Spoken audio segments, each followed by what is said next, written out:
नमस्कार दोस्तों, एक बार फिर से आपका स्वागत है आपके अपने YouTube channel Rahul study zone. दोस्तों, आज हम आप लोग के लिए लेकर के हैं जीके के टॉप 50 क्वेश्चन जो आपके आने वाले आगामी परीक्षा के दृष्टिकोण से काफ़ी ज़्यादा महत्वपूर्ण साबित होने वाली है। इससे दोस्तों एक या दो प्रश्न जरूर रहेगा आपके एग्जाम में। दोस्तों चलिए, अगर आप हमारे चैनल पर नए होंगे तो चैनल को सब्सक्राइब जरूर कीजिएगा और वीडियो बहुत मज़ेदार होने वाला है, लास्ट तक जुड़े रहिएगा। चलिए, आपका फर्स्ट क्वेश्चन है, क्षेत्रफल की दृष्टि से भारत का विश्व के देशों में कौन सा स्थान है? क्षेत्रफल की दृष्टि से भारत का विश्व के देशों में कौन सा स्थान है? जिस भी क्वेश्चन का आंसर मालूम हो कमेंट बॉक्स में जरूर बताइएगा दोस्तों। इसका राइट आंसर हो जाएगा दोस्तों 7वां, बी राइट आंसर है। क्षेत्रफल की दृष्टि से भारत विश्व का 7वां देश है।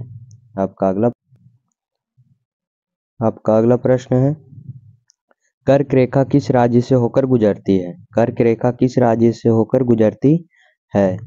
इसका राइट आंसर हो जाएगा दोस्तों झारखंड, बी राइट आंसर हो जाएगा दोस्तों, झारखंड से होकर गुजरती है, बी राइट आंसर हो जाएगा। कलर चेंज कर देते हैं। कर्क रेखा किस राज्य से होकर गुजरती है? तो झारखंड से होकर गुजरती है दोस्तों। इसका राइट आंसर हो जाएगा ऑप्शन नंबर बी। आपका अगला प्रश्न है, कितने भारतीय प्रदेशों से होकर कर्क रेखा गुजरती है? कितने भारतीय प्रदेशों से होकर कर्क रेखा गुजरती है? तो ये गुजरती है दोस्तों 8 राज्यों से होकर गुजरती है, बी राइट आंसर हो जाएगा। 8 राज्यों से होकर कर्क रेखा गुजरती है, इसका राइट आंसर हो जाएगा ऑप्शन नंबर बी। आपका अगला प्रश्न है, निम्नलिखित में से किस राज्य से कर्क रेखा नहीं गुजरती है? निम्नलिखित में से किस राज्य से कर्क रेखा नहीं गुजरती है? तो ये इसका राइट आंसर हो जाएगा दोस्तों मणिपुर, बी राइट आंसर हो जाएगा। मणिपुर से कर्क रेखा नहीं गुजरती है दोस्तों, इसका राइट आंसर हो जाएगा ऑप्शन नंबर बी मणिपुर। आपका अगला प्रश्न है, निम्न नगरों में से कौन सा कर्क रेखा के निकट है? निम्न नगरों में से कौन सा कर्क रेखा के निकट है? तो कर्क रेखा के निकट कौन सा शहर है दोस्तों? इसका राइट आंसर हो जाएगा नागपुर, डी राइट आंसर हो जाएगा नागपुर, इसका राइट आंसर हो जाएगा ऑप्शन नंबर डी। आपका अगला प्रश्न है, भारत के मुख्य भूमि कितने डिग्री अक्षांश से आरंभ होती है? भारत के मुख्य भूमि कितने डिग्री उत्तरी अक्षांश से आरंभ होती है? इसका राइट आंसर हो जाएगा दोस्तों 8 degree 4 minute, B right answer हो जाएगा 8 degree 4 minute, B right answer हो जाएगा दोस्तों। आपका अगला प्रश्न है, इनमें किस राज्य में सूर्योदय पहले होता है? निम्नलिखित में से किस राज्य में सूर्योदय सबसे पहले होता है? तो ये होता है अरुणाचल प्रदेश में दोस्तों, बी राइट आंसर हो जाएगा Arunachal Pradesh, B right answer हो जाएगा। आपका अगला प्रश्न है, भारत का कौन पड़ोसी देश सबसे दक्षिण में स्थित है? भारत का कौन पड़ोसी देश सबसे दक्षिण में स्थित है? तो इसका राइट आंसर हो जाएगा सबसे दक्षिण मतलब सबसे नीचे भारत का जो लटका हुआ है नारियल के आकार का, कौन सा देश है दोस्तों? श्रीलंका, डी राइट आंसर हो जाएगा, डी राइट आंसर हो जाएगा दोस्तों श्रीलंका जो भारत के सबसे दक्षिणी में स्थित है। आपका अगला प्रश्न है, भारतीय उपमहाद्वीप मूलतः एक विशाल भूखंड का भाग था जिसे कहते हैं? भारतीय उपमहाद्वीप मूलतः एक विशाल भूखंड का भाग था जिसे कहते हैं? तो इसे कहते हैं दोस्तों, क्या कहते हैं? गोंडवाना लैंड का भाग था। भारत एक गोंडवाना लैंड का भाग था दोस्तों, डी राइट आंसर हो जाएगा गोंडवाना लैंड। आपका अगला प्रश्न है, भारत कितने प्राकृतिक प्रदेशों में विभाजित है? भारत कितने प्राकृतिक प्रदेशों में विभाजित है? तो इसका राइट आंसर हो जाएगा दोस्तों 4 प्राकृतिक प्रदेशों में भारत विभाजित है दोस्तों, ए राइट आंसर हो जाएगा। आपका अगला प्रश्न है, निम्नलिखित में से कौन सा भारतीय मानक समय को सटीक ढंग से दर्शाते हैं? निम्नलिखित में से कौन सा भारतीय मानक समय को सटीक ढंग से दर्शाता है? इसका राइट आंसर हो जाएगा दोस्तों GMT plus 5.3, D right answer हो जाएगा, डी राइट आंसर हो जाएगा दोस्तों। आपका अगला प्रश्न है, भारत और पाकिस्तान के बीच की सीमा क्या कहलाती है? भारत और पाकिस्तान के बीच की सीमा को क्या कहते हैं? इसे कहा जाता है दोस्तों रेड क्लिफ रेखा, रेड क्लिफ रेखा कहा जाता है भारत और पाकिस्तान के बीच को रेड क्लिफ रेखा कहा जाता है। आपका अगला प्रश्न है, गुरु शिखर चोटी निम्न में से किस पर्वतमाला की सबसे ऊंची चोटी है? गुरु शिखर चोटी निम्न में से किस पर्वतमाला की सबसे ऊंची चोटी है? तो ये है दोस्तों, इसका राइट आंसर हो जाएगा अरावली श्रेणी की, अरावली श्रेणी की, डी राइट आंसर हो जाएगा। अरावली श्रेणी की सबसे ऊंची चोटी कौन है? गुरु शिखर। आपका अगला प्रश्न है, जयंतिया राज्य में पाई जाने वाली जनजाति के साथ साथ एक पर्वत श्रेणी का नाम है, यह किस राज्य में है? जयंतिया राज्य में पाई जाने वाली जनजाति के साथ साथ एक पर्वत श्रेणी का नाम है, यह किस राज्य में स्थित है दोस्तों? इसका राइट आंसर हो जाएगा मेघालय, सी राइट आंसर हो जाएगा मेघालय। आपका अगला प्रश्न है, आनमुड़ी पर्वत निम्न में से किस राज्य में स्थित है? आनमुड़ी पर्वत किस राज्य में स्थित है? इसका राइट आंसर हो जाएगा दोस्तों केरल, केरल में स्थित है दोस्तों, डी राइट आंसर हो जाएगा केरल। आपका अगला प्रश्न है, इलायची पहाड़ी भारत के किस राज्य में स्थित है? इलायची पहाड़ी भारत के किस राज्य में स्थित है? इसका राइट आंसर हो जाएगा केरल दोस्तों, केरल में इलायची पहाड़ी स्थित है। आपका अगला प्रश्न है, महाराष्ट्र में पश्चिमी घाटों को स्थानीय रूप से किस नाम से जाना जाता है? महाराष्ट्र में पश्चिमी घाटों को स्थानीय रूप से किस नाम से जाना जाता है? इसका राइट आंसर हो जाएगा दोस्तों सह्याद्री के नाम से जाना जाता है, सह्याद्री, डी राइट आंसर हो जाएगा, सह्याद्री के नाम से जाना जाता है, डी राइट आंसर हो जाएगा दोस्तों। आपका अगला प्रश्न है, दोदा बेटा चोटी जिसका अर्थ है एक बड़ा पर्वत की सबसे ऊंची पर्वत चोटी है, ये किस पहाड़ियों में पाई जाती है? दोदा बेटा चोटी जिसका अर्थ है एक बड़ा पर्वत की सबसे ऊंची पर्वत चोटी है, इसका राइट आंसर हो जाएगा दोस्तों इलायची पहाड़ियों में पाई जाती है, डी राइट आंसर हो जाएगा दोस्तों, डी राइट आंसर हो जाएगा। आपका अगला प्रश्न है, भारत के प्राचीनतम पर्वतमाला कौन सी है? भारत के प्राचीनतम पर्वतमाला कौन सी है? इसका राइट आंसर हो जाएगा दोस्तों अरावली पर्वतमाला, अरावली पर्वतमाला, सी राइट आंसर हो जाएगा दोस्तों। भारत के प्राचीनतम पर्वतमाला कौन सी है? तो अरावली पर्वतमाला। आपका अगला प्रश्न है, सतलज और काली नदियों के बीच स्थित हिमालय के हिस्से को क्या कहा जाता है? सतलज और काली नदियों के बीच स्थित हिमालय के हिस्से को क्या कहा जाता है? तो इसका राइट आंसर हो जाएगा दोस्तों कुमाऊं हिमालय कहा जाता है, कुमाऊं हिमालय कहा जाता है, बी राइट आंसर हो जाएगा, कुमाऊं हिमालय कहा जाता है। सतलज और काली नदियों के बीच के हिमालय को सतलज और कुमाऊं हिमालय कहा जाता है, सॉरी दोस्तों। आपका अगला प्रश्न है, मानसीराम पृथ्वी पर स्थित सर्वाधिक आर्द्र स्थान है और यह स्थित है किस राज्य, कौन सी पहाड़ियों में स्थित है?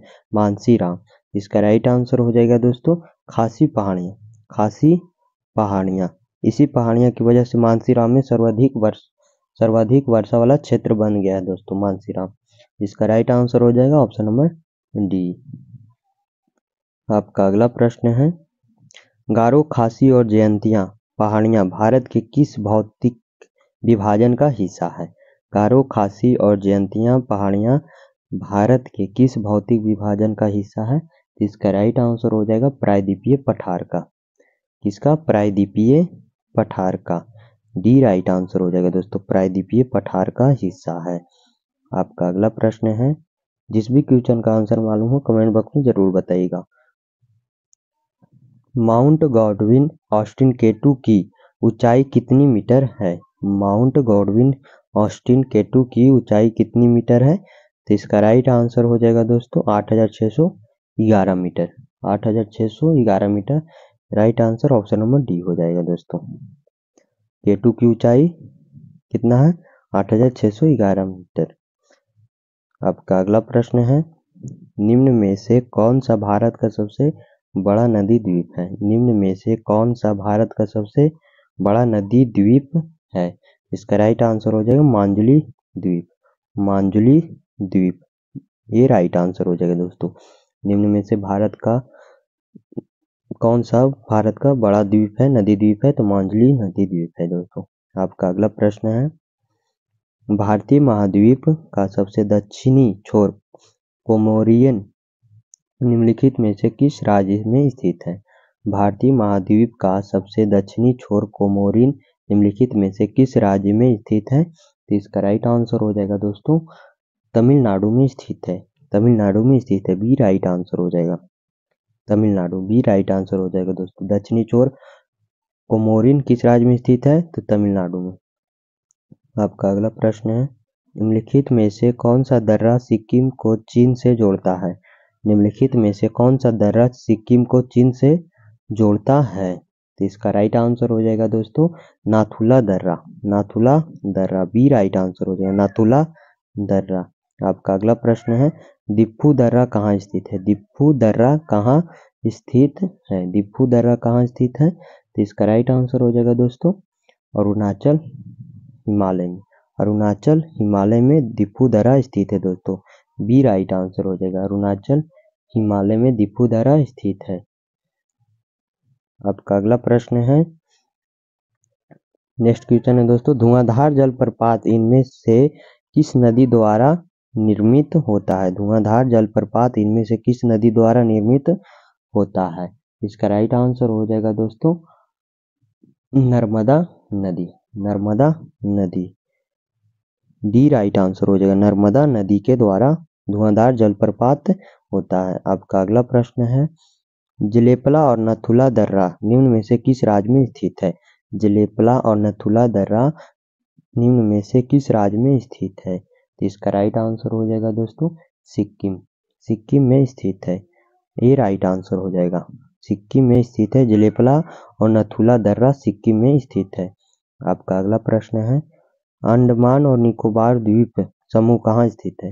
अंडमान और निकोबार द्वीप समूह कहाँ स्थित है? तो इसका राइट आंसर हो जाएगा दोस्तों बंगाल की खाड़ी। बंगाल की खाड़ी में स्थित है दोस्तों अंडमान और निकोबार द्वीप समूह।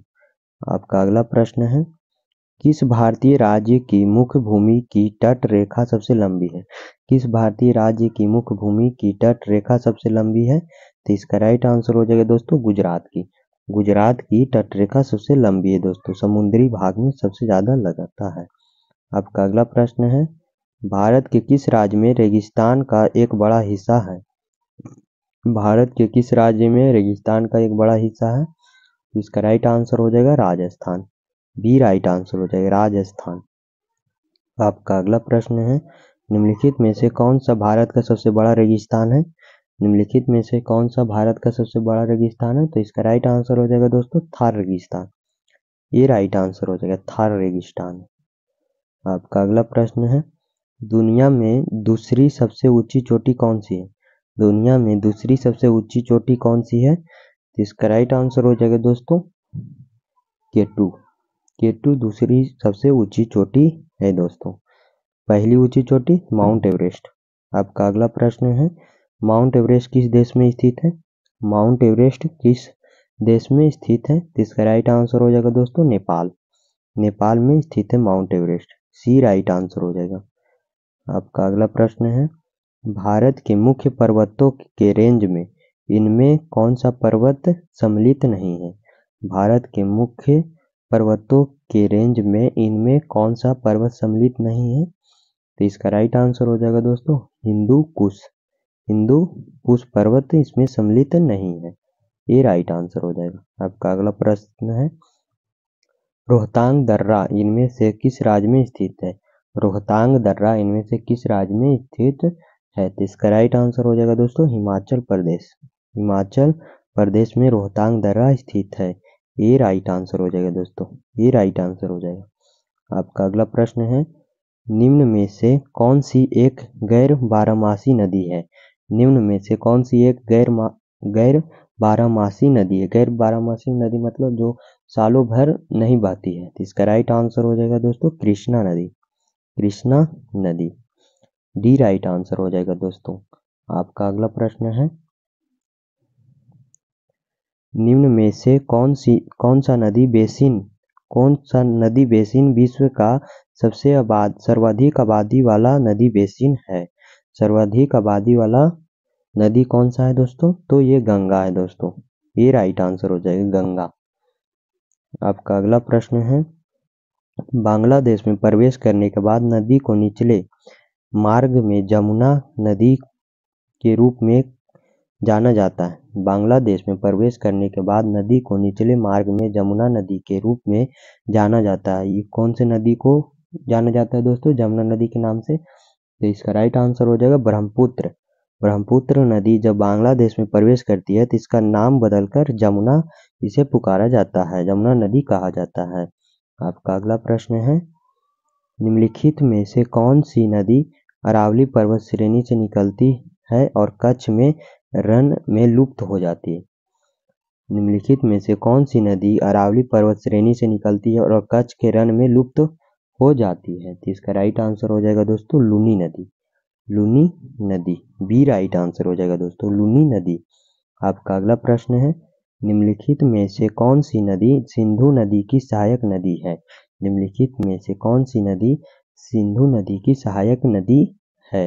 इसका राइट आंसर हो जाएगा दोस्तों जोक, बी राइट आंसर हो जाएगा जोक। आपका अगला प्रश्न है, निम्न में से कौन सी नदी पूर्व से पश्चिम की ओर बहती है? निम्न में से कौन सी नदी पूर्व से पश्चिम की ओर बहती है? इसका राइट आंसर हो जाएगा दोस्तों नर्मदा नदी, नर्मदा नदी, सी राइट आंसर हो जाएगा दोस्तों नर्मदा नदी। आपका अगला प्रश्न है, निम्न में से कौन सी नदी अरब सागर में मिलती है? निम्न में से कौन सी नदी अरब सागर में मिलती है? तो निम्न में से कौन सी नदी अरब सागर में मिलती है? तो नर्मदा नदी मिलती है दोस्तों, डी राइट आंसर हो जाएगा नर्मदा नदी। आपका अगला प्रश्न है, आपका अगला प्रश्न है दोस्तों, निम्नलिखित में से कौन सी नदी अमरकंटक पहाड़ियों से निकलती है? निम्नलिखित में से कौन सी नदी अमरकंटक पहाड़ियों से निकलती है? इसका राइट आंसर हो जाएगा दोस्तों नर्मदा नदी, बी राइट आंसर हो जाएगा नर्मदा नदी अमरकंटक पहाड़ी से निकलती है। आपका अगला प्रश्न है, तापी नदी का उद्गम कहाँ से होता है? तापी नदी का उद्गम कहाँ से होता है? तो ये तापी नदी का उद्गम होता है दोस्तों सतपुड़ा पर्वतमाला से, सतपुड़ा पर्वतमाला से, बी राइट आंसर हो जाएगा। तापी नदी का उद्गम सतपुड़ा पर्वतमाला से होता है दोस्तों। आपका अगला प्रश्न है, निम्न में से कौन सी नदी यमुना की सहायक नदी नहीं है? निम्न में से कौन सी नदी यमुना की सहायक नदी नहीं है? तो इसका राइट आंसर हो जाएगा दोस्तों गंडक नहीं है, यमुना की सहायक नदी गंडक नहीं है। आपका अगला प्रश्न है, लोहित इनमें से किस नदी की सहायक नदी है? लोहित इनमें से किस नदी की सहायक नदी है? तो लोहित इनमें से किस नदी की सहायक नदी है? तो ब्रह्मपुत्र नदी की सहायक नदी लोहित है दोस्तों। आपका अगला प्रश्न है, सूरत से होकर बहने वाली नदी निम्न में से कौन सी है? सूरत से होकर बहने वाली नदी निम्न में से कौन सी है? इसका राइट आंसर हो जाएगा दोस्तों ताप्ती नदी, ताप्ती नदी, डी राइट आंसर हो जाएगा ताप्ती नदी। आपका अगला प्रश्न है, निम्नलिखित में से कौन सी नदी एक ज्वारनद मुख का निर्माण करती है? निम्नलिखित में से कौन सी नदी एक ज्वारनद मुख का निर्माण करती है? इसका राइट आंसर हो जाएगा दोस्तों नर्मदा नदी, ये राइट आंसर हो जाएगा नर्मदा नदी, ये राइट आंसर हो जाएगा दोस्तों। आज के लिए इतना ही दोस्तों, मिलते हैं किसी नए वीडियो में, तब तक के लिए धन्यवाद। अगर आप हमारे चैनल पर नए हो तो चैनल को सब्सक्राइब जरूर कीजिएगा और अपने दोस्तों के पास शेयर जरूर कीजिएगा।